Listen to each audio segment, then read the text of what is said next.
அது வந்து கண்டிப்பா ஏற்றுக்கொள்ள முடியாது. பிரதானத்துவம் இந்த கூட்டத்துக்கு கூட்டப்பட்டது. ஏன் இவ்வளவு ஒரு கன்ஃபியூஷன்? நான் ரொம்ப சிம்பிளான ஒரு பர்சன். அவருக்கு வேற எந்த விதமான ரைட்ஸும் கிடையாது. வணக்கம். நேர்பட பேச நிகழ்ச்சிக்கு வரவேற்கிறோம். திமுக தொண்டர்களுக்கு திமுக தலைவரும் முதல்வருமான திரு மு.க. ஸ்டாலின் கடிதம் ஒன்றை எழுதியிருக்கிறார். மொழி ஆதிக்கம்தான் சோவியத் யூனியன் 15க்கும் மேற்பட்ட நாடுகளாக பிரிவதற்கான காரணம் அப்படின்னு குறிப்பிட்டிருக்கிறார். 2026 தமிழ்நாட்டில் மும்மொழி கொள்கையை அமல்படுத்துவோம் அப்படின்னு பாஜகவுடைய மாநில தலைவர் திரு அண்ணாமலை சொல்லியிருக்கிறார். இதான் இன்றைய நேர்பட பேசுவின் பேசுபொருள். மொழியை எப்படி பார்க்கிறார்கள் தமிழர்கள் அப்படிங்கிற தலைப்பில் பேச இருக்கிறோம். திமுகவிலிருந்து வழக்கறிஞர் திரு ராஜீவ்காந்தி பங்கேற்றிருக்கிறார். தமிழ் தேசிய விடுதலை இயக்கத்திலிருந்து திரு தியாகு இணைந்திருக்கிறார். வலதுசாரி கருத்தாளர் திரு குமார் பங்கேற்றிருக்கிறார். பாஜகவிலிருந்து திரு ஆசீர்வாதம் பங்கேற்றிருக்கிறார். வணக்கம் விருந்தினர்கள் அனைவருக்கும். திரு தியாகு, இந்தி மொழியை தமிழர்கள் எப்படி பார்க்கிறார்கள்? கடந்த சில வாரங்களாக அது குறித்த வாத பிரதிவாதங்கள் இங்கு வைக்கப்படுது. எப்படி அணுகிறாங்க இந்தி மொழி? இந்தி திணிப்பை தமிழர்கள் எதிர்க்கிறார்கள் என்பது புதிய செய்தியே அல்ல, யாருமே மறுக்க முடியாத ஒன்று. முதல்வர் கடிதத்தில் சொல்லிக்கிற மாதிரி 38 அந்த எதிர்ப்பு தொடங்கியது. இந்தி திணிப்பு என்பது ஒரு மொழியின் திணிப்பு மட்டுமல்ல, அது ஒரு சமூக ஆதிக்கத்தின் திணிப்பு. சான்ஸ்கிரிட்டைசேஷன் ஆங்கிலத்தில் ஒரு வார்த்தை இருக்கு. என்னுடைய பொருள் என்ன? சமஸ்கிருத மயமாக்கம். பெரியார் 31ஆம் ஆண்டு குடியரசு இதழில் தலையங்க எழுதினார். இந்தி திணிப்புக்கும் இந்தி திணிப்புக்கு பின்னால் இருக்கிற சமஸ்கிருத திணிப்புக்கும் அடிப்படையாக இருப்பது சமூகத்தில் மேட்டுக்குடியாக இருக்கிற பார்ப்பனர்களுடைய ஆதிக்கத்தை நிலைநாட்டுவதுதான் என்று சொன்னார். இப்போ கூட பார்த்தீங்கன்னா இந்திய அரசமைப்பினுடைய 17வது பகுதி அந்த 9 உறுப்புகள் 343லேருந்து 51 முடிய உள்ள உறுப்புகள், அதில் 348 தவிர பாக்கி எல்லாமே இந்தி திணிப்புக்காக இந்திய ஆட்சி மொழியாக்குவதற்காக பேசக்கூடியவை தான். இந்த எதிர்ப்பு தமிழ்நாட்டில் நீடிக்கிறது. 65ஆம் ஆண்டு மொழிப்போர் வெடித்ததற்கு காரணமே இந்தி 65 ஜனவரி 26 முதல் ஆட்சி மொழி ஆகும் என்ற சட்ட விதிக்கு எதிராக தான் இங்கே மொழிப்போர் வெடித்தது. மீண்டும் மீண்டும் இந்திய திணிக்கிற முயற்சியில் இந்திய ஆட்சியாளர்கள் ஈடுபட்டிருக்கிறாங்க. 1938, 1965, 2025 இந்துக்கு எதிரான மனநிலை அப்படியே தான் இருக்கா, இல்ல மக்கள்கிட்ட மாறி இருக்கா? இந்தி திணிப்புக்கு எதிரான மனநிலை மாறவில்லை. இந்தி திணிப்புக்கு எதிரான மனநிலை மாறவில்லை. அதான் உண்மை. எப்போது இந்தி திணிக்கிற முயற்சி நடந்தாலும் தமிழ் மக்கள் கட்சிகளை கடந்து சமூக வேறுபாடுகளை கடந்து ஒன்றுபட்டு இருக்கிறார்கள். 30 லட்சம் பேர் இந்தி பிரச்சார சபால படிக்கிறாங்க அப்படின்னு ஒரு புள்ளிவரம் சொல்றாங்க. இங்க சென்னையில இருக்கிற இந்தி பிரச்சார சபையில் ஒவ்வொரு வாதங்களையும் ஒவ்வொரு எண்ணிக்கை வருது. 30 லட்சத்தையே வச்சுக்கோமே, குறைந்ததாகவே வச்சுக்கோ. அது நீங்க அது ஆதாரமா கூட சொல்லலாம். சவால நீ போனீங்களா பார்க்க முடியும். 30 லட்சங்கிறது தவறான தகவல், உண்மைக்கு புறமான தகவல். எனக்கு அந்த எண்ணிக்கை பற்றி கவலை இல்லை. அந்த எண்ணிக்கையுமே தவறான. சொல்லும் போதே வார்த்தையை நான் திருத்தினேன். இந்திக்கு எதிரான நீங்க இந்தி திணிப்புக்கு எதிரான இல்ல, நானே அந்த வார்த்தையை கவனமா தான் கேட்டேன். இந்திக்கு எதிரானன்னு கேட்டேன். ஒவ்வொரு முறையும் இந்தி திணிப்புக்கு எதிரான பிரச்சனையே இல்லை. நான் இந்தி படிச்சிருக்கிறேன், இந்தி படிப்பேன், எனக்கு ஒன்றும் பிரச்சனையே இல்லை. இன்னும் வாய்ப்பு இருந்தால் இன்னும் 2-3 மொழிகளை படிக்கணும்னு ஆசைப்பட்டேன். நானும் கவனமா கேட்கிறேன். எனக்கு தேவையை பொறுத்து தான். இப்போ நான் ஒன்று மட்டும் சொல்கிறேன், உங்களுக்கு ஒரு உண்மையை சொல்கிறேன். பிரெஞ்சு மக்களை போல் மொழிப்பற்று மொழி ஆர்வமுடையவர்களை பார்ப்பது அரிது. வேணா தமிழ்நாடு வேணா அவங்களை விட கூடுதலாக இருக்கலாம். ஆனால் பிரெஞ்சு நாட்டில் உலகமய சூழலில் 2வது மொழியாக ஆங்கிலம் படிப்பவர்கள் தான் அதிகம். இந்த any one of the European languages தான் செகண்ட் லாங்குவேஜ். இந்த எனி ஒன்றில் காலம்பூரா எந்த நாட்டோடு அவங்க போர் புரிந்திருக்கிறார்களோ அந்த இங்கிலாந்தினுடைய மொழியை எடுத்து படிக்கிறாங்க. ஆனால் ஒரு சொல் கூட ஆங்கில திணிப்பை அவங்க அனுமதிக்க மாட்டாங்க. அவங்க முழுக்க பிரெஞ்சு மொழியில் தான் எல்லாமே வரணும். ஆங்கிலத்தை ஒரு மொழியாக படித்துக் கொள்வது சௌரியம்னு நினைக்கிறாங்க. அதனால இந்தியை படிப்பது வசதி என்று கருதக்கூடியவர்கள் படிக்கிறார்கள் என்பதில் மாற்று கருத்தே இல்லை. கூடுதலாக படிக்கட்டும், குறைச்சி படிக்கட்டும், தமிழ்நாட்டு மக்களில் பாதி பேர் இந்தியை படிக்கட்டும். ஆனால் இந்தியை நம் மீது ஆட்சி மொழியாக திணிக்கிற உரிமை யார் கொடுத்தது? இந்திய ஆட்சியாளர்களுக்கு. சோவியத் யூனியன் 15 நாடுகளாக சிதறி போனதற்கு மொழி ஆதிக்கம் தான் காரணம்னு இன்னைக்கு திமுக தொண்டர்களுக்கு முதல்வர் எழுதியிருக்கக்கூடிய கடிதத்தில் குறிப்பிடுகிறார். அப்படியான ஒரு மனநிலை, அப்படியான ஒரு சூழல் இப்போதும் நிலவுவதாக முதல்வர் புரிஞ்சுக்கிறாரா? முதல்வர் அதில் சொல்லும்போது அதுக்கு சமூக பொருளியல் காரணிகள், அதை தவிர மொழி ஆதிக்கம் ஒரு காரணமாக இருந்தது. ருஷ்ய மொழி திணிப்பு மட்டுமல்ல, ருஷ்யர்கள் எல்லா பகுதியிலும் கொண்டு போய் குடியேற்றப்பட்டார்கள். இந்த ருஷ்ய மொழி பேசக்கூடியவர்களை கொண்டு போய் குடியேற்றினாங்க. இது யூகோஸ்லாவியாவில் அந்த செர்பியர்கள் எப்படி யூகோஸ்லாவியாவினுடைய ஒவ்வொரு தேசத்திலும் குடியேற்றப்பட்டு அவர்கள் அந்த நாடு விடுதலை அடையக்கூடாதுன்னு சண்டை போட்டது உள்நாட்டு போராகவே மாறியது. ஆனால் இங்கே ஒவ்வொரு பகுதியிலையும் சிறுபான்மையினர் இருந்து கொண்டு அவர் நல்லா சுட்டி காட்டியிருப்பது போல் லாத்திய மொழியை ஆட்சி மொழி ஆக்கிடுச்சு, எங்கள் ருஷ்யனுக்கும் கொஞ்சம் இடம் கொடுங்கன்னு ருஷ்யா கேட்கக்கூடிய நிலை வந்துடுச்சு. ருஷ்யாவில் லாத்திய மொழி உரிமைக்கு போராட்டத்துக்கு பதில் லாத்திய பகுதியில் ருஷ்ய மொழி தன் உரிமைக்கு போராடக்கூடிய நிலை வந்துவிட்டது. இது ஒரு நல்ல எச்சரிக்கை உங்களுக்கு. அதனால் இங்கே என்ன சொல்கிறாருன்னா, அவரவர் மொழி தேசிய மொழி, அவருடைய தாய்மொழி ஆட்சி மொழியாக இருக்க வேண்டும். அதுதான் அவரவருக்கான தேசிய மொழி. இந்திய அரசமைப்பில் தேசிய மொழின்னு ஒன்று கிடையாது. ஆனால் உண்மையிலேயே தேசிய மொழி என்ற உணர்வை மறைமுகமாக ஊட்டுவது மட்டுமல்ல, இந்தியை நாட்டின் பொது மொழியாக்க வேண்டும் என்ற கருத்தை பாஜக முன்வைக்கிறது. இதுக்கு சான்று ஆட்சி மொழி ஆய்வுக்குழுவினுடைய தலைவராக இருந்த அமித்ஷா கடைசியாக கொடுத்த அறிக்கையினுடைய கடைசி வாக்கியம், இதையெல்லாம் செய்தால்தான் இந்தியை இந்தியாவின் பொது மொழி ஆக்க முடியும்னு சொல்றார். எந்த சட்டப்படி நீங்க பேசுறீங்க? அரசமைப்பு சட்டப்படியா இல்லை பாஜக கொள்கை? என்ன இது? இதுக்கு பேர் பொதுமொழி ஆக்கணும்னா என்ன அர்த்தம்? இந்த விவாதத்தை நாம் இந்தியில் நடத்தணும்னு அர்த்தம். இதான் பொதுமொழிங்கிறதுக்கு அர்த்தம். நம்ம தமிழில் நடத்த முடியாது. அப்படி ஒரு நிலை வரக்கூடாதுன்னா இந்தி திணிப்பு எதிர்ப்பு வரும். அவர் சோவியத் யூனியனை உதாரணமாக காட்டியிருப்பது ரொம்ப சரி. அந்த சோவியத் ஒன்றியத்தினுடைய ஆதாரத்தை சான்றுகள் அடிப்படையில் இன்னும் நம்ம கொஞ்சம் சொல்ல வேண்டிய செய்தி இருக்கு. அது அடுத்த சுற்றுல சொல்லுங்க. ஆசீர்வாதம் சார், உங்களுக்கு மட்டும்தானே சார் இந்தி தெரியும்? ஒருவேளை இந்த விவாதத்தை இந்தியில நடத்த வேண்டிய ஒரு சூழல்னு வந்துருச்சா ரொம்ப சிரமமா இருக்கும் எங்களுக்கு. கேள்வி கேட்கறது இந்தி தெரியும் சொல்லிட்டாங்க, சொல்லும் போதே சொல்லிட்டாங்க. வணக்கம், தோழரும் சொல்லியிருக்காரு அவருக்கும் ஹிந்தி தெரியும்னு. சோ இப்ப நம்ம ரெண்டு பேரும் பேசிக்கிறீங்க. ஆமா, ரெண்டு பேரும் ஹிந்தியில பேசிக்கலாம். கொஞ்சம் கொஞ்சம் இல்ல, நம்ம திமுக நண்பருக்கும் தெரியும். வடிவேல் நகிபட்டா தெரியும். எனிவே, அதாவது தோழர் அவர்கள் பேசும்போது ரொம்ப வார்த்தைகளை ரொம்ப கவனமா பேசிட்டு இருந்தார். ஹிந்தி திணிப்பு, நீங்க கூட அதுல அந்த திணிப்புன்ற வார்த்தையை ரொம்ப அழுத்தம் கொடுத்தீங்க. கவனமாதான் இந்தி மொழியை எப்படி பார்க்கிறார்கள்னு கேட்டேன். திரு தியாகு அவர் கவனமாக இந்தி திணிப்புன்ற வார்த்தையை பயன்படுத்துகிறார். இல்ல, நீங்க அதை ரீஇட்டரேட் பண்ணீங்க.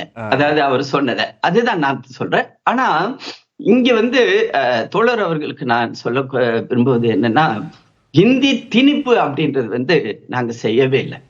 இதுதான் கடந்த ஒரு மாதமாக திமுகவினர் செய்யக்கூடிய பொய் பிரச்சாரமாக நாங்கள் இதை பார்க்கிறோம். ஏன் அப்படின்னா, எங்களை பொறுத்தவரை சமக்கல்வி எங்கள் உரிமை. அதன் காரணமாக தான் இன்னையிலிருந்து நேற்று எங்களுடைய மாநில தலைவர் அதுக்குரிய அந்த கையெழுத்து இயக்கத்தை ஆரம்பிச்சு வச்சார்.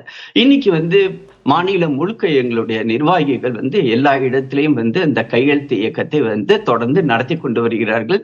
சென்னையில லா அண்ட் ஆர்டர் இஷ்யூ இல்லாத சமயத்துல கூட எங்களுடைய அவங்க டாக்டர் தமிழிசை சவுந்தரராஜன் அவர்களை அவங்க கைது பண்ணாங்க. அதை நாங்கள் எல்லாருமே வன்மையாக கண்டிக்கிறோம். ஆனா இந்த இடத்துல நாங்க எதை நோக்கி நாங்க கொண்டு போக விரும்புறோம் தமிழ்நாட்டை அப்படின்னா, இந்த ஹேவ்ஸ் அண்ட் ஹேவ் நாட்ஸ் அப்படின்னு, அதாவது வசதியானவர்கள் வசதியற்றவர்கள். இது இந்த மொழி கொள்கையில இம்ப்ளிமெண்ட் பண்ணும்போது 3 மொழி கொள்கை, 2 மொழி கொள்கை, அவங்க பேசுறது 2 மொழி கொள்கை, தமிழ் இருந்தா போதும் ஆங்கிலம் இருந்தால் போதும் அப்படின்னு அவங்க சொல்றாங்க. அதே சமயத்துல தமிழ்நாட்டில் உள்ள மெட்ரிகுலேஷன் பள்ளிகள், சிபிஎஸ்இ பள்ளிகள், மற்ற ஐபி பள்ளிகளில் ஹிந்தி மற்ற மொழிகள் சொல்லிக் கொடுக்கப்படுகிறது. அதை யார் அஃபோர்டபிலிட்டி இருக்கும்போது அவங்க போய் அதை படிக்கிறாங்க. ஆனா அதே சமயத்துல தேசிய கல்விக் கொள்கை தாய்மொழி கல்வியை தான் திரும்பி திரும்பி பேசுதே ஒழிய, அந்த தேசிய கல்விக் கொள்கையில ஹிந்தின்ற ஒரு வார்த்தை கூட இடம்பெறாத சமயத்துல இவங்க நாங்கள் மும்மொழி கொள்கையை எதிர்க்கிறோம் அப்படின்றாங்க. எங்களை பொறுத்தவரை எப்படி மற்ற பள்ளிகளில், அதாவது தனியார் பள்ளிகளில் ஹிந்தியோ மற்ற மொழிகளோ, மலையாளம், கன்னடம், தெலுங்கு அது மாதிரியான மொழிகள் சொல்லிக் கொள்ளப்படுகிற பொழுது அதே மாதிரியான ஒரு வசதியை அரசு பள்ளிகளிலும் கொண்டு போய் சேர்க்க வேண்டும். இது நம்ம நிறைய விவாதங்கள்ல இது குறித்து பேசுறோம். இப்போ அடுத்த இடத்துக்கு நகர்த்தி இருக்கிறார் முதல்வர். அதுதான் வர சோவியத் யூனியன் 15 நாடுகளாக சிதறிப்போன மாதிரி மொழி ஆதிக்கத்தினால சிதறுவதற்கு அபாயம் இருக்குன்னு எச்சரிக்கிற துணிக்கு நகர்ந்திருக்கிறார் அவர். அதான் கார்த்திகேயன், அந்த பாயிண்ட்டுக்கு தான் வந்தேன். அதாவது ஒரு முதலமைச்சர் அரசியலமைப்பு சாசனத்தின் கீழ் பதவி பிரமாணம் செய்த ஒரு முதலமைச்சர் ரஷ்யால, நம்ம தோழர் சொன்ன மாதிரி ரஷ்யால மொழி போர் அப்படின்னு நடந்துச்சா அப்படின்னு ஒருவேளை அது ஒரு காரணமாக இருக்கலாம். நாங்கள் பார்த்தது வரை, ஏன்னா 1989 91 நான் திருச்சியில காலேஜ்ல படிச்சுக்கிட்டு இருந்தேன். அந்த பெரஸ்ட்ராய்கா, கிளாஸ்நாட் அப்படின்ற அந்த ஒரு கோஷங்களை நாங்க தொடர்ந்து கேட்டுக்கிட்டு இருந்தோம். அந்த இடத்துல ருஷ்யாவுடைய ஒரு மாடலை அவர் கோட் பண்ணது கூட ஒரு தவறான ஒரு கோட்டா தான் நாங்க பார்க்கிறோம். ஏன் அப்படின்னா அந்த ருஷ்யாவுடைய அந்த பிரிவு, அதாவது 15 மாநிலங்கள் 15 நாடுகளாக டிஸ்இன்டகிரேட் பண்ணது கூட மொழி அடிப்படையில் அப்படின்னு பிரதானம் கிடையாது. அங்கு நடந்த ஒரு கட்சி ஆட்சி, கம்யூனிஸ்ட் ஆட்சி. அதே மாதிரி அங்கு யாருமே வாய் பேச முடியாத அளவுக்கு வாய்ப்பூட்டு போட்டது. அங்கு நடந்த சோசியோ எக்கனாமிக் கண்டிஷன்ஸ், அதாவது சமுதாய மொழி ஆதிக்கமும் ஏற்றத்தாழ்வு, மொழி ஆதிக்கமும் ஒரு காரணம்னு முதல்வர் குறிப்பிடுகிறார். உக்ரைனிய மொழிக்கு என்ன நடந்துச்சு? உக்ரைனிய மொழிக்கு என்ன நடந்தது? உக்ரைனுடைய மொழி இலக்கியங்கள் தடை செய்யப்பட்டது. பொதுவெளியில உக்ரைனிய மொழியை பேசுவதற்கு தடை விதிக்கப்பட்டது. அவங்க அதுக்கு கடுமையா எதிர்த்தாங்க. பின்லாந்து என்ன பண்ணுச்சு?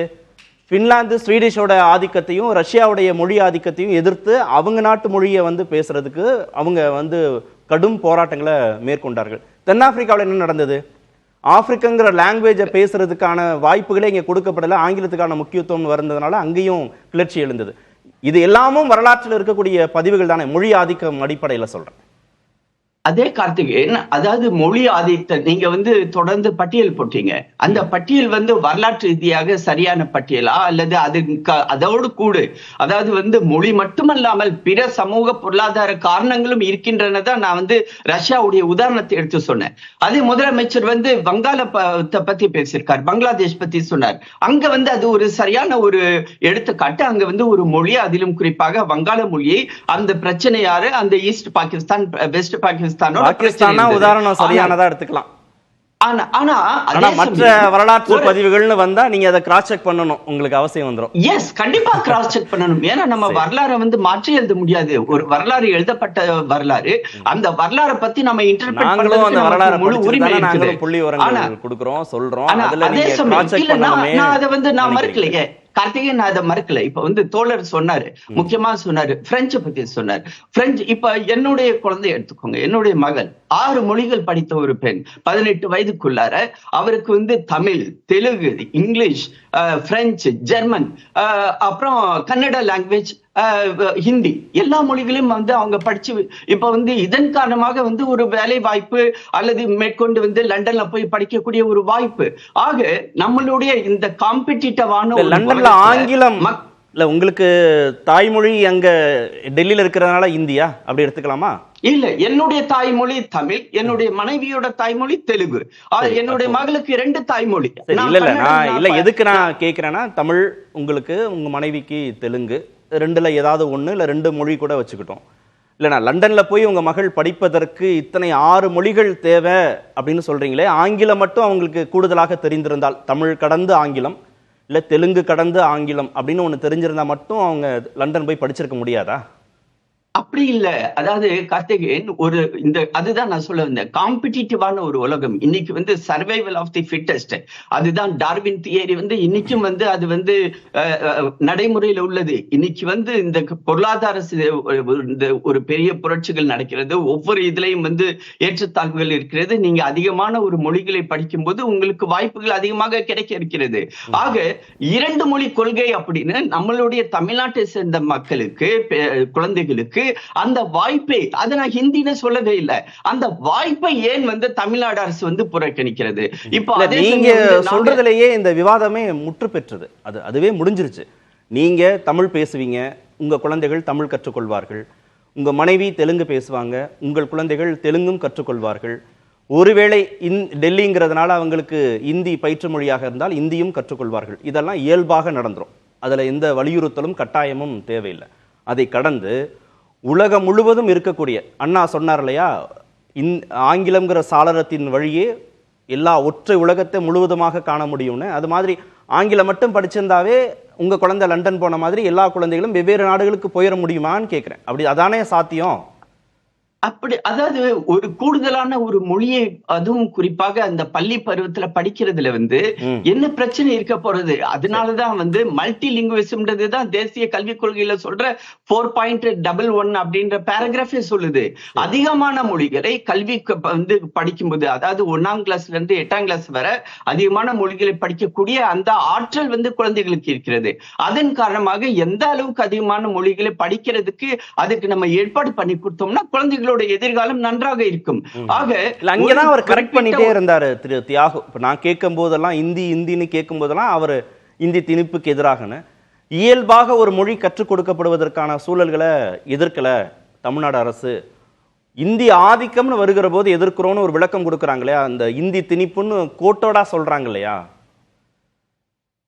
இல்ல, இதே நம்ம தக்ஷின் பாரத் இந்தி பிரச்சார சபாவை பத்தி சொன்னேன். நம்ம நண்பர் ராஜீவ் காந்தி உடனடியாக குறிப்பிட்டு அது 30 லட்சம் இல்ல அப்படின்னு. தக்ஷின் பாரத் இந்தி பிரச்சார சபா சென்னையில இருந்தாலும் சரி, அதனுடைய அதிகமான குழந்தைகள் படிக்கிறது தமிழ்நாட்டுல இருந்து. ஏன்னா கேரளால அவங்களுக்கு ஹிந்தி படிக்கக்கூடிய வாய்ப்பு இருக்கிறது, கர்நாடகால இருக்கிறது, ஆந்திரால இல்ல தமிழ்நாட்டை தமிழ்நாடு மட்டும் 3 லட்சம் அங்க இருந்தா படிக்கிறாங்க. நான் ஹிந்தி மற்ற பள்ளிகள்ல படிக்கிறேன் இதெல்லாம் சேர்த்து. சரி, நம்ம ஓகே நம்ம கேட்போம், ராஜீவ்க்கு வந்துட்டு கேட்போம். அதிகமான மொழிகள் படிக்கிறதன் மூலமாக போட்டி உலகத்துல அவர்களுக்கான குழந்தைகளுக்கான வாய்ப்புகள் திறந்திருக்குங்கிற அடிப்படையில் தான் அவங்க சொல்றாங்க. ஆனா நீங்க சோவியத் யூனியன் சிதறிந்த அந்த வரலாற்று பின்னணிய முதல்வர் உதாரணமா சொல்றாங்க. அவ்வளவு நடக்குதாங்க ஆதிக்கம். மாண்புமிகு தமிழ்நாட்டு முதலமைச்சரும் எங்கள் தலைவருடைய இன்றைய கடிதம் என்பது 2 விஷயங்களை பேசுகிறது. ஒன்று மொழி திணிப்பு குறித்த செய்தியையும், இன்னொன்று தேசிய இனங்கள் குறித்தான செய்தியும். பல்வேறு தேசிய இனங்கள் ஒன்று கூடிய இந்த ரஷ்யா தேசிய இன சிக்கலில் மொழி ஒரு கூறாக இருந்தது, புரிந்தது. அப்படி நெருக்கடியை இந்தி பேசாத மாநிலத்தையுமே திணித்து விடாதீர்கள் என்கிற அரசியல் புரிதல். அது மிக யாருக்கு தெரியுதோ இல்லையோ ஆச்சாரிக்கு தெரிஞ்சிருச்சது. இல்லை இந்தியாவுடைய அரசியல் சட்டத்தின் பண்ணி பூசி முழுகிறாரு. நாங்கள் சொல்வது, எப்படி 1971 மாநில சுயாட்சிக்கான தீர்மானத்தை கொண்டு வந்த கலைஞர், ராஜமன்னார் குழுவை கொண்டு வந்த ஐயா கலைஞர், அப்போது வந்த இந்தியா பாகிஸ்தான் போருக்கு அதிகப்படியாக நிதியை கொடுத்ததும் தமிழ்நாடு அரசு தான். நாங்கள் எங்கள் உரிமையை விட்டு கொடுக்க முடியாது. இப்போ வெறும் மொழி மட்டுமல்ல, இங்கே இருக்க பல்வேறு கூறுகள் தமிழ்நாடை மாற்றாந்தாய் மனப்பான்மையோடு தேசிய இனத்தை ஒதுக்குவதால் ரஷ்யாவை ஒப்பிட்டு அழைத்தார். நான் இந்த விவாதத்துக்கு வந்துடுறேன். இப்போ இந்த விவாதத்தில் மரியாதைக்குரிய பேராசிரியர் ஆசீர்வாதம் சார் அவர்கள் சொல்லும்போது, நாங்கள் 3வது மொழியாக இந்தி இல்லைங்கிறார். மரியாதைக்குரிய அக்கா தமிழிசை சவுந்தரராஜன் சொல்றாங்க, பாஜகவுடைய தலைவர் அண்ணாமலை அவர்களும் 3வது மொழி இந்தியாசாங்கிறாங்க. நாங்கள் உண்மையிலேயே நியாயமும் நேர்மையும் உங்களுக்கு இருந்திருந்தால், ஆமாங்க 3வது மொழி இந்தி தாங்க படிங்க, இந்திய பொதுமொழின்னு அரசியல் சட்டத்தை சொல்லலாம், ஆனால் இந்திய வழக்குன்னு சொல்லுதுங்க. இந்திய பொதுமொழின்னு இந்தியாவுடைய அரசியல் சட்டத்தின் பாதுகாவலாக பார்க்கப்படுகிற உள்துறை அமைச்சர் உள்துறை அமைச்சர் அமித்ஷா அவர்களும் நாட்டின் பிரதமர் மோடின்னு என்ன சொல்றாங்கன்னா, மொழி இந்தியை தான் வழக்குங்கிறாங்க. ஆமாங்க இந்தி தான்னு சொல்வதற்கு தைரியமும் தெம்பும் திராணியும் வேற இங்க அண்ணா ஆண்ட மண்ணில் அண்ணாதான் ஆளுகிறார், அண்ணாதான் எப்போதும் ஆளுகிறார். இந்த அண்ணா பதவியேற்ற நாள் அப்படி சொல்லவே முடியாது. 3வது மொழின்னு இந்தி மட்டும்தான் அப்படின்னு இருந்தா தானே அவங்க, அதுவே அவங்க ஸ்டேட்மெண்டே பொய்யுங்கிறேன். இன்னைக்கு சிபிஎஸ்இ பாடத்திட்டம் இருக்கு. தமிழ்நாட்டு எத்தனை பள்ளிங்க சிபிஎஸ்இ பள்ளி? 1835 பாட்டு. சரிங்களா? தமிழ்நாட்டுக்குள்ள ஒன்றிய அரசால் நடத்தப்படுகிற ஒன்றிய அரசு பாடத்திட்டம் நடத்தப்படுகிற ஒழுங்கு செய்யப்படுகிறது. திமுக காரன் நடத்தினாலும் அதிமுக காரன் நடத்தினாலும் சிலபஸை டிசைட் பண்றது தொழில் முறையாக பள்ளியை நடத்துகிற 1835 அந்த தனியார் சிபிஎஸ்இ பள்ளிகள் இருக்குல்ல, அங்க ஃபர்ஸ்ட் லாங்குவேஜ் ஹிந்தியா தெலுங்குவா, ஹிந்தியா மலையாளமா, ஹிந்தியா கன்னடமா சொல்லுங்க. ஹிந்தி கம்பல்சரி இன்னைக்கு இருக்கா இல்லையா சிபிஎஸ்இ பள்ளி தமிழ்நாட்டில்? சொல்லுங்க. அப்ப எப்படி நாங்கள் இந்தியை திணிக்கலாம்? திணிச்சிட்டீங்க ஆல்ரெடி.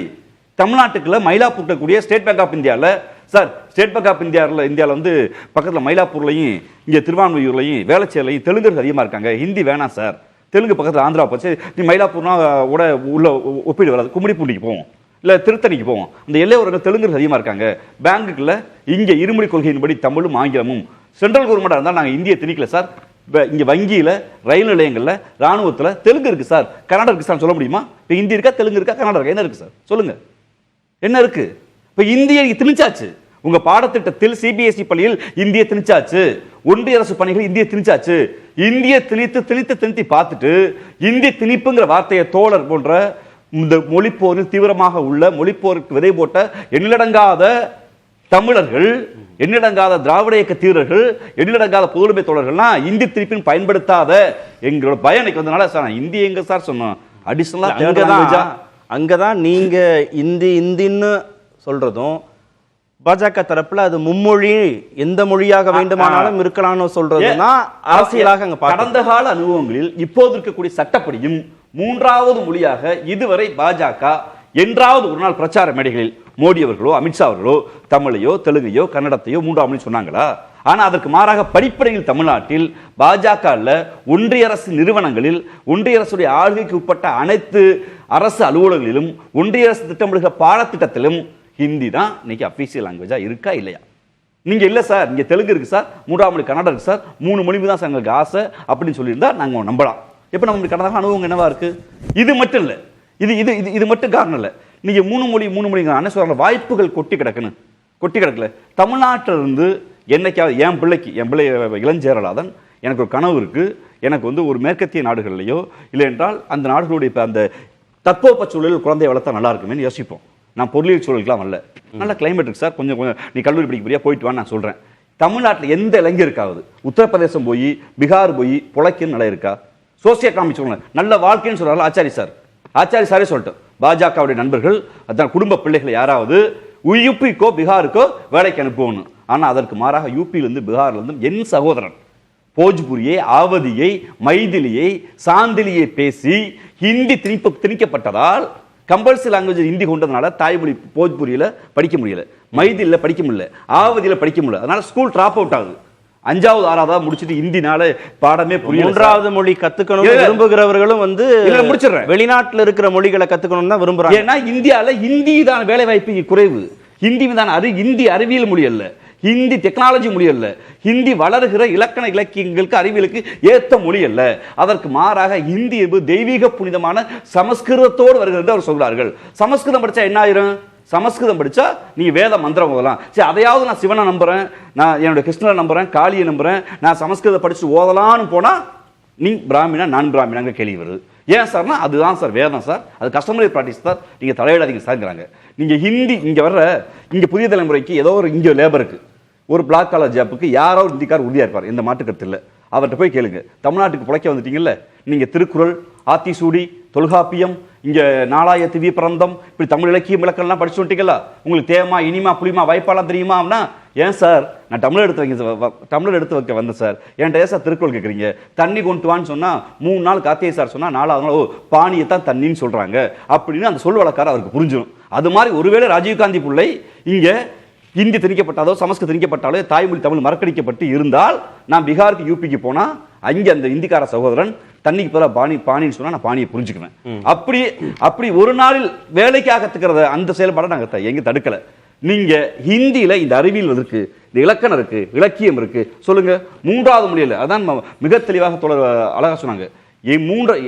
எத்தனை மொழி வேண்டுமானாலும் சூழ்நிலைக்கு ஏற்றவாறு கற்றுக்கொள்ள தயார். இன்னைக்கு வளர்கிற தமிழ்நாட்டு தமிழே படிக்க முடியும்னு போய் சொல்றாங்க. சிபிஎஸ்இ பள்ளின்னு இந்த கணக்கு வர்றேன், அவர் மெட்ரிகுலேஷன் ஒன்று சேர்த்துட்டாரு. இங்க அரசு பள்ளி மெட்ரிகுலேஷன்லாம் சமச்சீர் கல்வி நடைமுறைப்படுத்தப்பட்டு சிபிஎஸ்இ பள்ளி உட்பட ஐஜிஎஸ்சி தவிர சிபிஎஸ்இ பள்ளி உட்பட தமிழ் கட்டாய சட்டம் இல்ல. தனியார் பள்ளிகள்ல இந்தி சொல்லி கொடுக்கறாங்க. இல்ல அது அந்த டேட்டாக்கு வர்றேன். அரசு பள்ளிகள்ல இந்திய சொல்லி கொடுக்கறது இல்ல.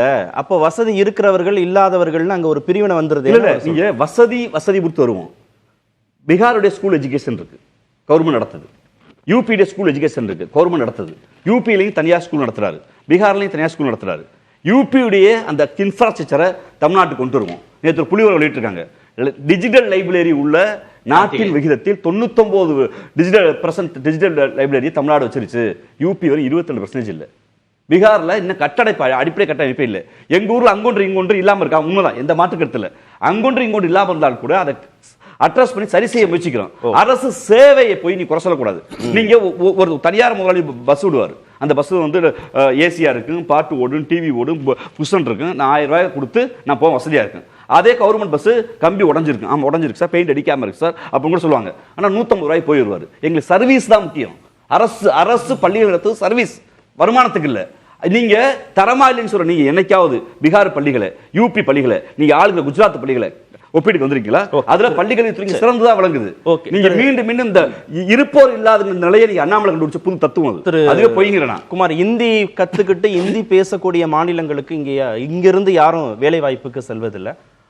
அப்படியே மூன்றாவது மொழியை கத்துக்கணும்னா கூட வெளிநாட்டில் இருக்கக்கூடிய ஏதோ ஒரு மொழி, அது தேவையின் அடிப்படையில் அதை கற்றுக்கொள்ள. ஹிந்தி தேவைப்பட்டாங்க ஒத்துக்கலாம், போகும்போது ஹிந்தியும் தேவைப்பட்டாங்க. இது என்ன பார்வை சார் இது?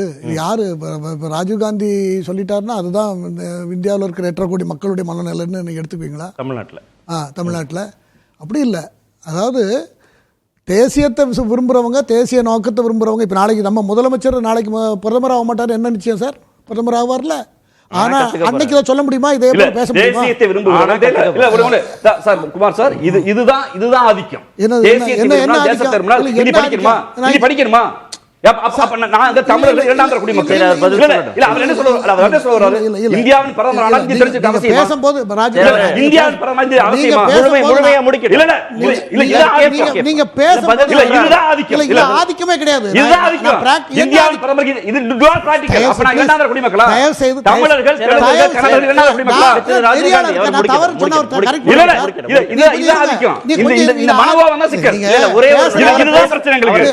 பேச விடாம எனக்கு நல்ல ஃப்ரெண்ட், நீங்க தயவு செய்து அப்படி பேசாதீங்க. நான் சொல்றதை நீங்க புரிஞ்சுங்க. டெல்லியில உட்கார்ந்துட்டு இந்த வார்த்தையை பேச முடியாது யாரா இருந்தாலும். எப்படி பேச முடியும்? எப்படி எல்லா மாநிலத்திலும் ஹிந்தி பேசுறாங்க, அப்புறம் எப்படி பேசுவார் அவரு?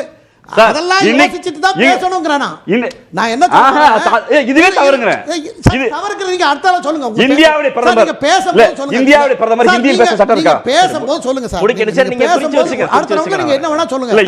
நான் எதுமே உங்களுக்கு எதிரா பேச போறது இல்ல. நீங்க என்ன வேணா சொல்லுங்க. எனக்கு அது உங்க கருத்து நீங்க சொன்னீங்க, நான் எடுத்து. தேசியத்திற்கும் இந்திக்கும் என்ன சம்பந்தம்? நான் என்ன சொல்ல வரேன்னா, தேசியம்னா எல்லா மாநிலத்துக்கும் உள்ள தலைவரா மாறும்போது இப்படி ஒரு வார்த்தையெல்லாம் சொல்ல முடியாது. யாருமே சொல்ல துக்கூசம், அவங்களுக்கு சொல்ல முடியாது. இது அவங்க மனசாட்சியை தொட்டு பார்த்துக்கலாம். நான் அதுக்கு மேலே யாரும் இது வாதம் பண்ண விரும்பலை. ஒன்று, அரசியல் சட்டம் அம்பேத்கர் வகுத்த காலத்தில் ஐயா சொன்னது போல் 343லேருந்து 351 வரைக்கும் அதை எப்படி சொல்லப்பட்டிருக்கு. இங்கிலீஷை தடுக்கிறதுக்கு ஒரு ஆக்டு, இந்தியை கொண்டு வரதுக்கு ஒரு ஆக்டு. 351 என்ன சொல்லியிருக்கு? 15 வருஷம், 5 முதல் 15 வருஷம் முடிந்தவுடன் இந்தியை என்ன அஃபிஷியல் லாங்குவேஜாக எல்லா மாநிலத்திலும் பேசக்கூடிய அளவுக்கு கொண்டு வருவதற்கு எல்லா முயற்சியும் மத்திய அரசு எடுக்க வேண்டும் என்று சொல்லி இருக்கிறது. இதுக்கு முன்னால் உள்ள அரசு வெள்ளக்காரன் காலத்திலே இந்தியை கொண்டு வரணும்னு சொல்லிட்டு, வெள்ளக்காரன் நீதி கட்சி காலத்தில் ஐயா சொன்ன நாங்கள் பல விவாதத்தில் பேசியிருக்கோம். 1937 இது எழுதப்பட்டது. மூன்றாவது மொழிங்கிறது இந்தி தானா சார்? இந்தி தான் மத்திய எந்த அரசும் மக்கள்கிட்ட திணிக்க கூடாதுங்கிறது நோக்கத்தில். இவ்வளவு நேரம் சொன்னீங்களே அரசியலமைப்பு சட்ட உதாரணம், அதுல சொல்லியிருக்கிறதெல்லாம் இந்தி தான். அதுல ஹிந்தி தான் சொல்லியிருக்கு. திரு ஆசீர்வாதம் சொல்லும்போது மூன்றாவது மொழி, அது நல்ல பாயிண்ட். அது நல்ல பாயிண்ட். நீ கேக்குறேன், புரிஞ்சுட்டேன். மூன்றாவது மொழினா இந்தி கிடையாதுன்றாரு. இல்ல அவரு சொல்றாரு. இப்ப யாரு சொன்னாலும், யாரு சொல்றத நான் யார் இல்ல நான் சொல்றேன், தெளிவா சொல்றேன், கிளாரிட்டியோட சொல்றேன் சார். நீங்க ஒன்றும் கவலைப்பட வேண்டாம். கல்வி என் குழந்தை என்ன கற்றுக்கணும் அப்படிங்கிறத எனக்கு இருக்குது, என் குழந்தைக்கும் தான் சம்மந்தப்பட்ட விஷயம். நாங்கள் எடுத்துக்குவோம். எனக்கு இந்த மொழி, நான் வெளிநாடெல்லாம் எனக்கு வேண்டாப்பா, நான் டெல்லியிலையோ உத்தரப்பிரதேசத்துலையோ பூனாவிலையோ மற்ற இடங்கள்லையோ நான் வேலை பார்த்துக்கிட்டா போதும், நம்ம மாநிலத்தில் வேலை கிடைக்கிறனால அந்த மாநிலத்தில் வேலை கிடைச்சா போதும், என் பையனுக்கு வேலை கிடைச்சா பரவாயில்ல நினச்சிட்டு எனக்கு ஹிந்தி தெரிஞ்சால் சௌரியம்னு எடுக்க முடியும். எனக்கு என்ன கட்டுப்படுத்தக்கூடியது என்னுடைய உரிமை. அது அதில் மத்திய அரசோ மாநில அரசோ தலையிட முடியாது. அதனால தான் மத்திய அரசு தலையிடல. அதில் மத்திய அரசு அவங்க சாய்ஸ்னு விட்டுருக்கு. நீங்க எந்த மொழி வேணா எடுத்துக்கோங்க, அந்த அடிப்படையில் தான் சொல்லி இருக்கிறது. நீங்க இவ்வளவு நேரம் வந்து தேசியத்திற்கும் இந்தி மொழிக்கும் சம்பந்தம் இருக்குன்னு ஒண்ணு சொன்னீங்க. அப்புறம் அரசியலமைப்பு சட்டம் இந்திய எந்த மொழியும் மாநிலம் முழுவதும் எல்லா மாநிலங்களுக்கும் கொண்டு போய் சேர்க்கணும். எந்த கான்டெக்ஸ்ட்ல நான் சொன்னேன்னா, எந்த மொழியவும் ஒரு மொழியை அரசியல் சட்டத்தில் இன்சிஸ்ட் பண்ண மொழியை அதை வேண்டான்னு ஒரு முதலமைச்சரா இருக்கிறவர் பின்னால பிரதமர் சொல்ல முடியும். மூன்றாவது மொழின்னு சொல்லப்படுவது இந்தி. அது கான்ஸ்டிடியூஷன் அப்படிதான் இன்சிஸ்ட் பண்றது. ஆனா மத்திய அரசு அதை செய்யல. மத்திய அரசு சொல்லக்கூடாது, சட்டப்படி சொல்ல முடியாது. ஏன்னா அவங்க சாய்ஸ். அது அரசியலமைப்பு சட்டத்துல இருக்கிறதே சொல்லக்கூடாது சொல்ல அவங்க விருப்பப்படல சொல்ல கூடாதுன்னு சொல்லலாம். ஆனா சொன்னா இன்னும் வேகமா இவங்க பேசுவாங்க, பிரளயம் கிளப்புவாங்க. சொல்லணும் அவங்க முடிவு பண்ணட்டும், தாய் தகப்பம் முடிவு பண்ணட்டும், குழந்தைங்க முடிவு பண்ணட்டும். அது அவங்களோட அபிஷியல் உரிமை. லாங்குவேஜ் சட்டத்துல தமிழ்நாட்டுக்கு விதிவிலக்கு விலக்கு இருக்கு. அது விதிவிலக்கு கொடுத்துருக்காங்க. அது இதே போல ஒரு போராட்டம் நாள் நடத்துனதுனால 2 லாங்குவேஜஸ் பிரின்சிபலை நீங்க ஃபாலோ பண்ணுங்கன்னு சொல்லிட்டாங்க. இப்போ இந்த அரசு நாட்டை ஒரு அடுத்த கட்டத்துக்கு எடுத்துட்டு போகணும். இந்தியாவுக்குள்ள இருக்கிற எல்லா 28+9 மாநிலத்தில் உள்ள மக்கள் ஒருத்தர் வெறும் வேலை வாய்ப்பு மட்டுமல்ல, ஒரு பரிவர்த்தனை, பேசுவதற்கு, தொடர்பு கொள்வதற்கு, அவர்கள் இங்க வருவதற்கு, நாம அங்க போவதற்கு, பண்பாடு அப்படிங்கறது எல்லாம் ஒண்ணு வந்தா அது இன்னும் நல்லா இருக்கும். அத எந்த மொழிகள்லாம் கற்றுக் கொடுக்கலாம்? அப்ப மூன்றாவது மொழி அரசாங்கம் என்ன சொல்லியிருக்கோம், கல்விக் கொள்கையில் என்னென்ன பாலிசி, யார் யாருக்கு என்ன விருப்பமோ அந்த பாடத்திட்டங்களை எடுத்துக்கலாம்னு சொல்லியிருக்கிறது. மக்கள் அது அவங்க பெற்றோர்கள் முடிவு செய்ய வேண்டியது. மாநில அரசு நான் இந்த மாநிலத்துடைய முதல்வர் 5 வருஷம் நான் ஆட்சியில் இருக்கால, நீங்க இதெல்லாம் படிக்க கூடாது அன்னைக்கு சொன்னது சரி. 37 என்ன கேட்டீங்கன்னா நான் எங்கேயும் நான் பயந்து பேசல, நான் வரதுசாரி ஆதரவாளங்கிறதுனால நான் அதை ஆதரிச்சு பேசல. 1937 இந்திய எதிர்ப்பு சரி, 100% சரி. ஏன்னா அன்னைக்கு 10-12% கூட பள்ளிக்கூடம் கிடையாது. அன்னைக்கு இந்திய கொண்டு வந்து நம்ம இதில் பண்ணியிருந்தோம்னாக்கா என்ன இருக்குன்னா தமிழ் படிக்க முடியாமல் போயிருக்கும், எழுத தெரிஞ்சிருக்காது, வேணா பேச தெரிஞ்சிருக்குமே தவிர எழுத தெரிஞ்சிருக்காது. ஆகவே அன்னைக்கு சரி, இன்னைக்கு எதிர்ப்பது தவறு, 100% தவறு. மக்கள் மனநிலையில பெரிய மாற்றம் ஏற்பட்டிருக்கிறது என்பது என்னுடைய கருத்து. திரு தியாகம், மூன்றாவது மொழிங்கிறது இந்தின்னு புரிந்து கொள்ளப்படுகிறது. ஆனா மூன்றாவது மொழி இந்தி மட்டுமல்லன்னு அவங்க மீண்டும் மீண்டும் பல விவாதங்கள்ல விளக்கம் கொடுக்கிறாங்களே, பாஜக தரப்புல இருந்தும் வலதுசாரி அரசமைப்பு சட்டத்தில் பட்டியலிடப்பட்ட 22 மொழிகளும் ஆட்சி மொழிகள் ஆகிவிட்டதா? இப்போ முதல்வர் தலைப்பு கொடுத்துருக்கிறாரு, அண்ணா கேட்டதை தமிழ்நாடு கேட்கிறது. அண்ணா கேட்டது அன்னைக்கு 14 தேசிய மொழிகள், 14 மொழிகளையும் தேசிய மொழிகளாக்கணும், ஆட்சி மொழிகளாக்கணும்னு கேட்டார். இப்போ அரசமைப்பு சட்டத்தில் 22 மொழிகளும் ஆட்சி மொழிகள் இல்லை, இந்தியின் தேவநாகரி ஸ்கிரிப்ட் தான் ஆட்சி மொழி என்ற நிலைப்பாட்டை மாற்றாமல் நீங்கள் இந்திக்கு பதில் இன்னொரு மொழியை கற்றுக்கொள்ளுங்கள்னு சொல்கிறதுல என்ன அர்த்தம் இருக்குது? அப்போ இன்னொரு மொழி உங்களுக்கு ஆட்சி மொழியை கற்றுக்கொள்வதில் தரக்கூடிய சலுகைகளை தராது, பதவி உயர்வுக்கோ மற்றதுக்கோ. இரண்டாவது, இந்திய அரசுக்கு இதில் நேர்மையான அக்கறை இருக்குமானால் அவங்க பொறுப்பில் இருக்கக்கூடிய கல்வி நிலையங்களில் இந்திக்கு பதில் வேறு மொழி கற்றுக்கொள்ளலாம் என்ற வாய்ப்பை வழங்குவது மட்டுமல்ல, அதற்கான வசதிகளையும் செய்து கொடுத்திருக்க வேண்டும். 2020 பள்ளிகள் அவங்க கட்டுப்பாட்டில் இருக்கிற சிபிஎஸ்இ பள்ளிகள், சிபிஎஸ்இயோ கேந்திரிய வித்யாலயாவோ வேறு என்ன பள்ளி இருந்தாலும் சரி, அங்கு இந்தி ஒன்றும் கட்டாயம் இல்லை, இந்திக்கு பதில் வேறு மொழி அது செய்யறது மட்டுமல்ல, அதற்கான வாய்ப்புகளை வசதிகளை.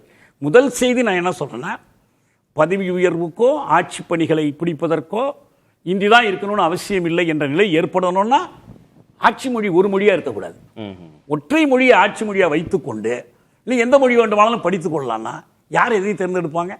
ரெண்டாவது, அப்படி தேர்ந்தெடுத்தாலும் அதற்கான வாய்ப்புகள், ஆசிரியர்கள், பயிற்சிகள், அதுக்கான ஆப்ஷன் இதெல்லாம் இருக்கணும்.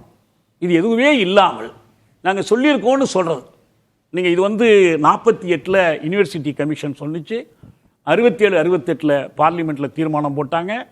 அதுக்கு பிறகு முதல் கல்விக் கொள்கை, தேசிய கல்விக் கொள்கை இந்திரா காலத்தில், அப்புறம் ராஜீவ் காலத்தில் 2வது கல்விக் கொள்கை, இது 3வது கல்விக் கொள்கை. இதுவரைக்கும் எல்லாத்திலையும் வெளிப்படையாக இந்தி இந்தி என்று சொல்லியே வலியுறுத்தினாங்க. நீங்கள் ஏற்றுக்கல, ஆனால் இந்தி தான். ஆனால் இதுதான் என்ன பண்ணுறாங்கன்னா, இந்தி என்று சொல்லாமலே வஞ்சகமாக இந்தியை திணிப்பதற்கு ஏதாவது ஒரு மொழிங்கிறாங்க. இதில் என்ன முக்கியமாக புரிஞ்சுக்கணும்னா, இப்போ முதல்வருடைய கடிதத்திலிருந்து நான் வர்றேன். இந்த கடிதத்தில் 2 நாடுகளை அவர் உதாரணம் காட்டியிருக்கார். ஒன்று சோவியத் ஒன்றியம், இன்னொன்று பாகிஸ்தான். சோவியத் ஒன்றியம் என்பது லெனினுடைய மொழிக் கொள்கை.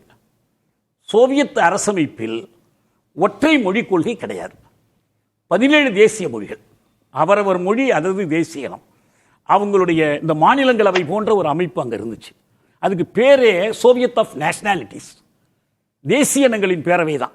இப்போ அமெரிக்காவில் செனட் இருக்கு, 50 மாநிலத்துக்கும் சம தகுதி உண்டு. 50 நாடுகளுக்கும் சரியா சொன்னா 100 உறுப்பினர் இருப்பாங்க. சின்ன நாடு அதுக்கும் 2 தான், பெரிய நாடு நியூயார்க் அதுக்கும் 2 தான். இந்த தேசிய இனங்களின் சமத்துவத்தை லெனினுடைய கொள்கை உறுதி செய்ததால் தான் மொழிகளின் சமத்துவம் உறுதி செய்யப்பட்டது. எவர் ஒருவரும் தன் தாய்மொழியிலேயே அரசுக்கு கடிதம் எழுதவும், அந்த தாய்மொழியிலேயே அரசிடம் பதில் பெறுவதற்குமான உரிமையை சோவியத் அரசமைப்பு ஒன்று. ரெண்டாவது, பாகிஸ்தான் உதாரணம். இப்போ முதல்வருடைய கடிதத்தில் அவர் சொல்றார், பாகிஸ்தான் பெரும்பான்மை மக்களின் மொழி உருது, இது ஒரு விவரப்பிழை. பாகிஸ்தானில் மிகச் சிறுபான்மையுடைய மொழி தான் உருது. பாகிஸ்தான் அமைக்கப்பட்ட காலத்தில் வங்காளி தான் பெரும்பான்மை மொழி. சரி, பிரிஞ்சு போன மேற்கு பாகிஸ்தான்ல, இன்னைக்கு தனியா இருக்கிற பாகிஸ்தான்ல பஞ்சாபி தான் முதல் பெருமொழி, 38% மேல. அடுத்த இடம் புஷ்தோ, 3வது இடம் சிந்தி, 4வது இடம் தான், 5வது இடம் தான் உருதுக்கு. வெறும் 7 விழுக்காடு தான் உருது தெரிஞ்சவர்கள் பாகிஸ்தான்ல. ஏன் அப்ப உருது திணிக்கப்பட்டது? இது ஒரு கேள்வி எழும். பாகிஸ்தான்னா அது இறை அரசுன்னு பொருள். எனவே இறை அரசுக்கு சமயம் சார்ந்த மொழி என்று உருதுவை அவர்கள் தேர்ந்தெடுத்தார். இதுக்கும் இந்திய அரசமைப்புக்கும் ஒரு தொடர்பு இருக்கு. அதுதான் ரொம்ப முக்கியமா பார்க்கணும். அவன் வெளிப்படையாக மத அரசு தியோக்ரட்டிக் ஸ்டேட்னு அறிவிச்சுட்டு உருது மொழியை திணிக்கிறான். இதைத்தான் வங்காள மாணவர்கள் எதிர்த்தார்கள். தாய்மொழி நாளுக்கு வழிவகுக்கிற அந்த தியாகம் நடந்தது.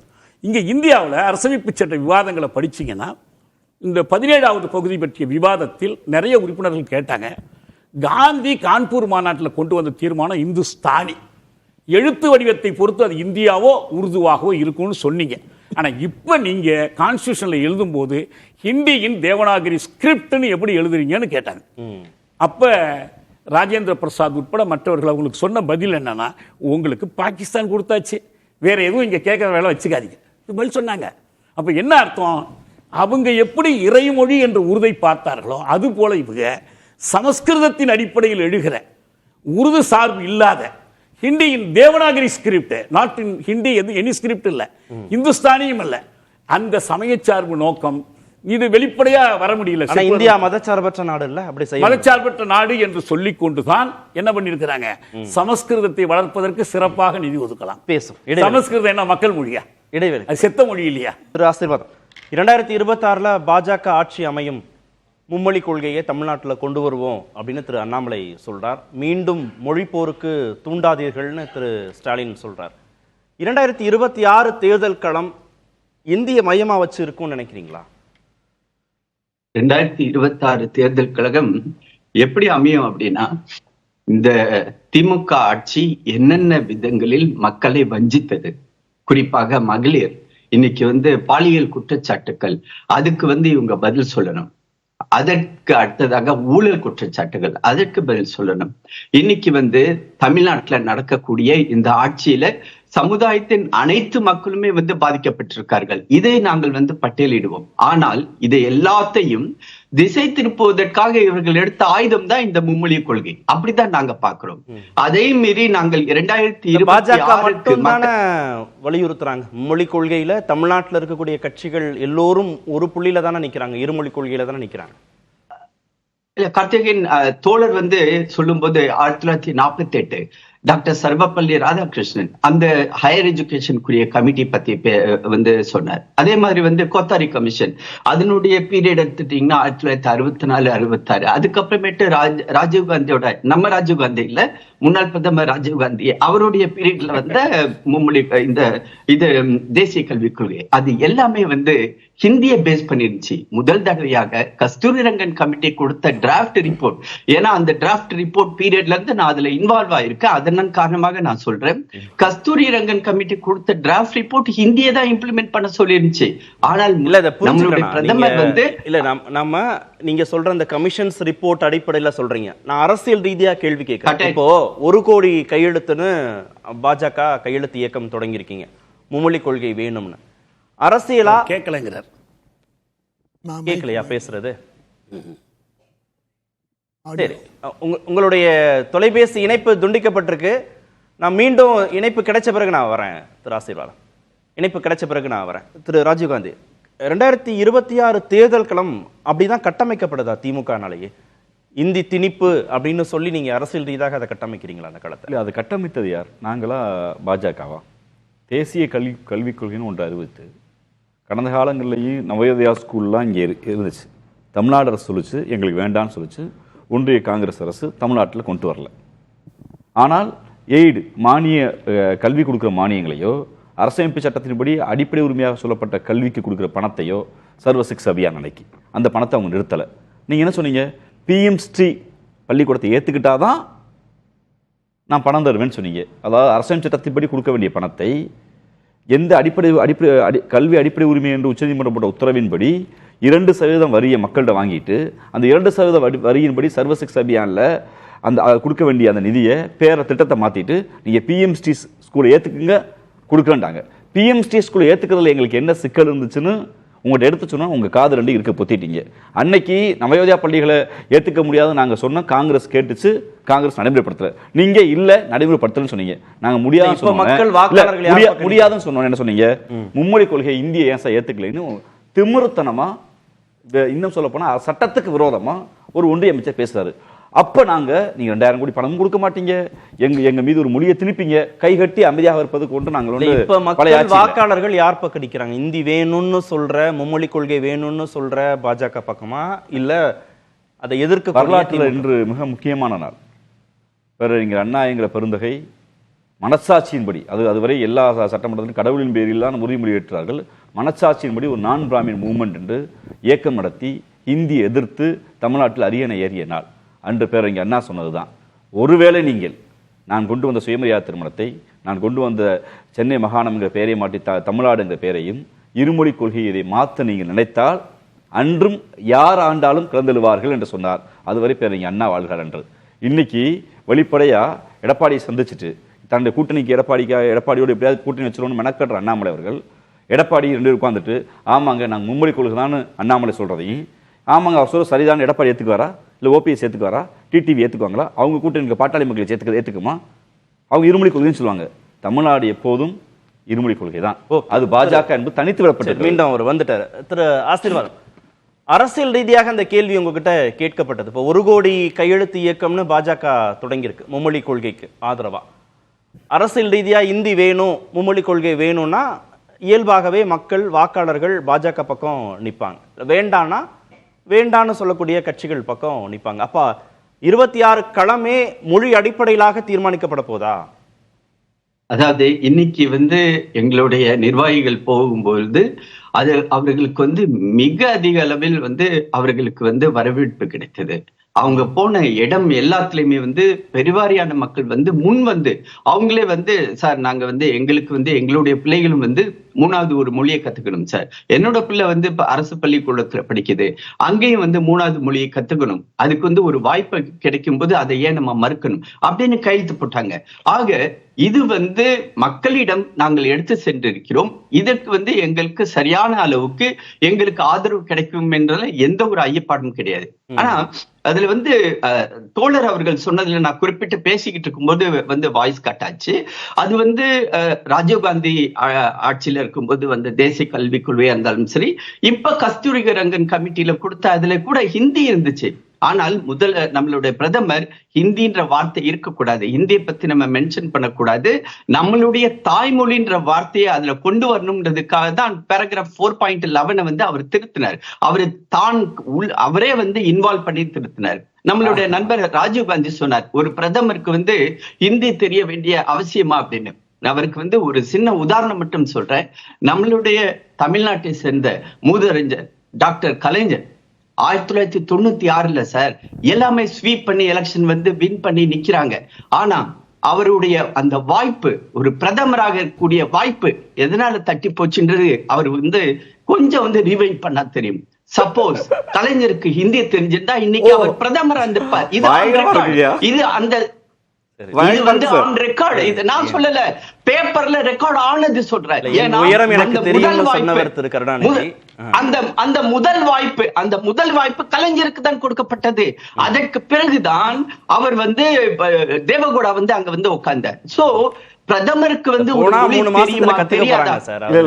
நல்லா ஹிந்தி பேசுகிற ஹெச்ராஜா தமிழ்நாடு தலைவராக்குங்க போதுமல்ல, நல்லா பேசுற ஹெச்ராஜாவை தமிழ்நாடு பாஜக தலைவராக்குங்க. இல்ல ராஜீவ்காந்தி, நான் நீங்க சொன்னதுக்காக அது பதில் நான் சொல்றேன். ஏன்னா அது வாதம் இல்ல, அது தர்க்கம் இல்ல, மறுக்க முடியாது. நான் அதுக்காக நான் கலைஞரை ஹிந்தி கத்துக்கணும் அப்படின்னு நான் சொல்லல. அவருடைய உரிமை, ஒரு மொழியை கேட்டது அவருடைய உரிமை. இல்ல சார், இப்போ இல்ல பதில் சொல்றேன். இல்ல சார், அப்ப 3வது மொழினா ஹிந்தி தானா? அதாவது அந்த சார் இதே கேள்வி கேட்கிற, அதாவது தமிழை செம்மொழியாக்குவதற்கு 2004 அந்த ஃபைல் எடுத்துக்கிட்டு என்வரன்மெண்ட் மினிஸ்ட்ரியில இருந்து எஜுகேஷன் மினிஸ்ட்ரிக்கு நடந்தவன் நான் சார். எனக்கு என்னோட ஷூவே வந்து தேஞ்சு போச்சு, உடனே கொடுத்துட்டாங்களா காங்கிரஸ் கட்சிக்காரங்க?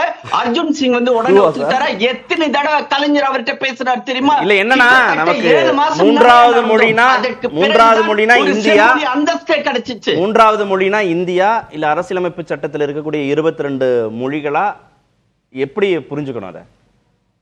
அதாவது 3வது மொழி அப்படின்றது தேசிய கல்விக் கொள்கையை பொறுத்தவரை உங்களுடைய தாய்மொழி அல்லது உங்களுடைய மாநில மொழி. அது வந்து கிறிஸ்டல் கிளியர். உங்களுக்கு தேவையில்லை.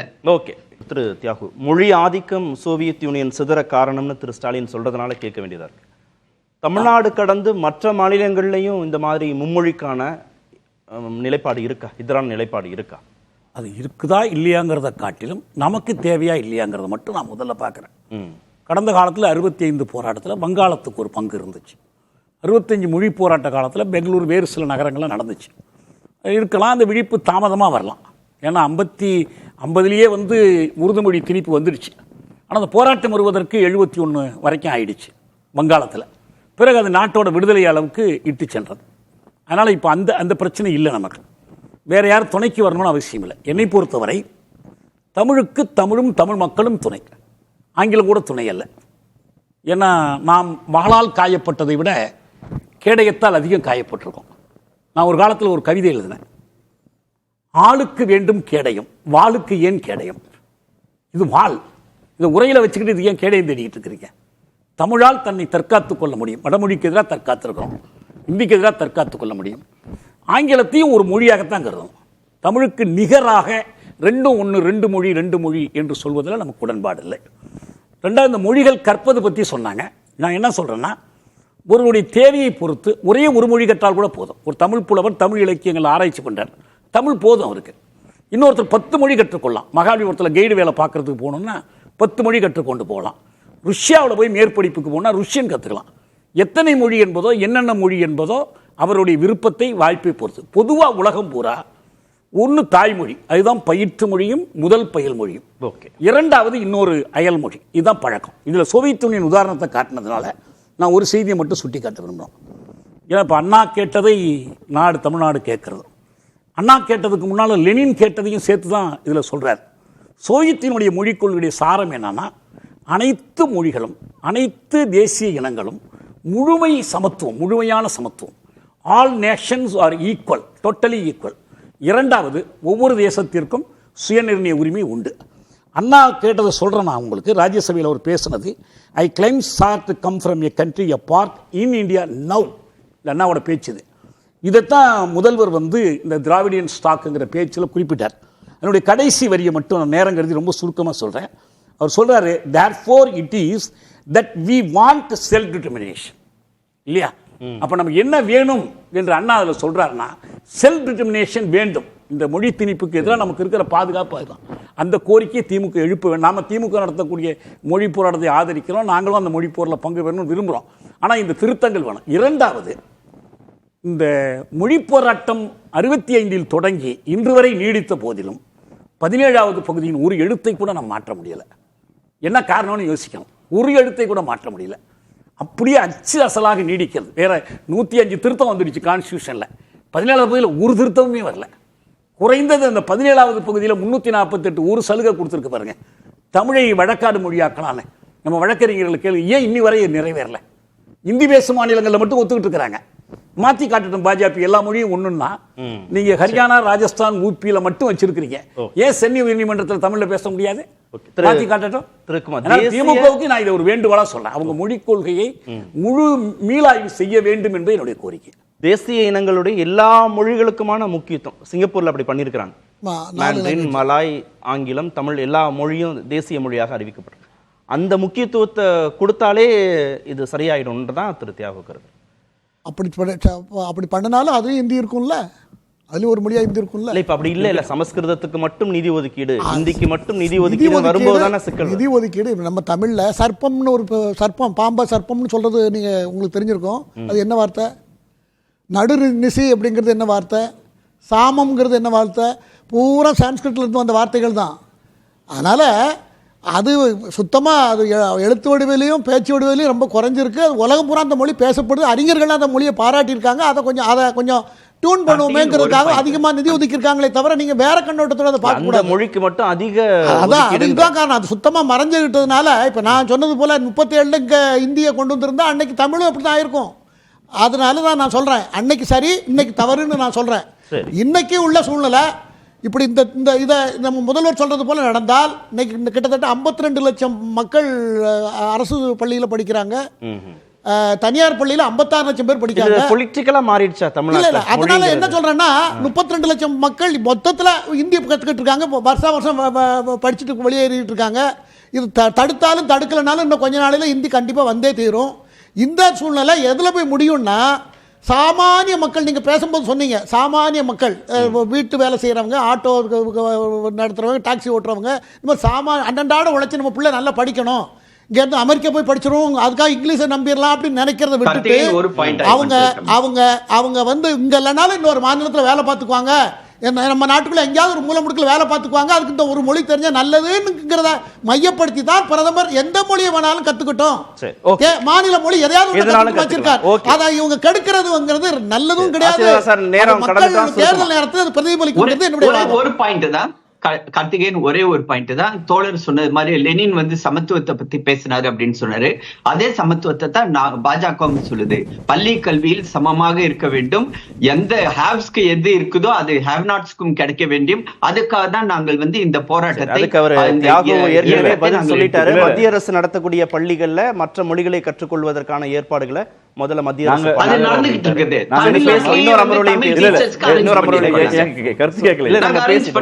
நாங்க என்ன சொல்றோம்னா அவங்க எல்லோருக்கும் கிடைக்க வேணுங்கிறாங்கல்ல, பள்ளியை நிர்வகிப்பது அரசியல் சட்டத்தின்படி மாநில அரசு. ஏற்கனவே எல்லாரும் கல்வி கொடுக்குறோம், தயவு செய்து அதை நாங்கள் கொடுக்க கல்வி எல்லோரும் கொடுப்போம், நீங்க புதுசா திணிக்காதீங்கிற நாங்க. சரி, நன்றி. நிகழ்ச்சியில் பங்கேற்ற அனைத்து விருந்தினர்களுக்கும் நேர்பட பேச நிறைவு பெறுகிறது. அது வந்து கண்டிப்பா ஏற்றுக்கொள்ள முடியாது. பிரதானத்துவம் இந்த கூட்டத்தில் கூட்டப்பட்டது. ஏன் இவ்வளவு ஒரு கன்ஃபியூஷன்? நான் ரொம்ப சிம்பிளான ஒரு அவருக்கு